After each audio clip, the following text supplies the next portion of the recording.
Hi hello. അപ്പോൾ നമ്മളിന്നൊരു പുതിയ video ആയിട്ടാണ് വന്നിട്ടുള്ളത്. നമ്മളിന്നൊരു ഫ്ലവറാണ് ഉണ്ടാക്കാൻ പോകുന്നത്. അതിന് വേണ്ടിയിട്ട് ഞാൻ റോസ് കളർ പേപ്പറാണ് യൂസ് ചെയ്തിട്ടുള്ളത്. എന്നിട്ട് നമ്മൾ ഒരു 5x5 ഷേപ്പിൽ ഒരു സ്ക്വയർ കട്ട് ചെയ്തെടുത്തിട്ടുണ്ട്. പിന്നെ ഇതിൽ കാണുന്നത് പോലെ ഒരു റൗണ്ട് ഷേപ്പിൽ, ഫുൾ റൗണ്ട് അല്ല, കുറച്ച് ഭാഗം വിടുന്നുണ്ട്. ബാക്കി ഇതേപോലെ ഷേപ്പിൽ കട്ട് ചെയ്തെടുക്കുക. ഇങ്ങനെ കുറേ പീസസ് എടുക്കുക. എന്നിട്ട് നമ്മൾ ഒരു ബോൾ റെഡിയാക്കി വയ്ക്കുക. ഇങ്ങനെ എന്തെങ്കിലും പേപ്പർ എന്തെങ്കിലും ചുരുട്ടിയിട്ട് ഒരു ബോൾ ഇതാക്കി കൊടുക്കുക. എന്നിട്ട് ഇതൊന്ന് കെട്ടിക്കൊടുക്കുക, അല്ലെങ്കിൽ സില്ലോ ടേപ്പ് വെച്ചിട്ട് കവർ ചെയ്ത് കൊടുക്കുക ചെയ്യുക, അത് പോരാതിരിക്കാൻ വേണ്ടിയിട്ട്. എന്നിട്ട് അതിൻ്റെ മുകളിൽ ഫുള്ള് ഗ്ലൂ അപ്ലൈ ചെയ്തിട്ട് മുകളിൽ തിക്കായിട്ട് വെച്ച് കൊടുക്കുക. അങ്ങനെ കാണാത്ത രീതിയിൽ തിക്കായിട്ട് വെച്ച് കൊടുക്കുക.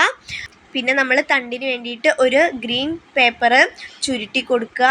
എന്നിട്ട് ഇതേപോലെ തണ്ടിന് വേണ്ടിയിട്ടാണ്. അപ്പോൾ ഇങ്ങനെ ചുരുട്ടി കൊടുത്തിട്ട് ഗ്ലൂ ചെയ്തിട്ട് സ്റ്റിക്ക് ചെയ്ത് കൊടുക്കുക. അത് കഴിഞ്ഞിട്ട് നമ്മൾ ഒരു ഇലയുടെ ഷേപ്പിലൊരു സംഭവം കട്ട് ചെയ്ത് കൊടുക്കുക. എന്നിട്ട് അതിൻ്റെ മുകളിൽ അറ്റാച്ച് ചെയ്ത് കൊടുക്കുക.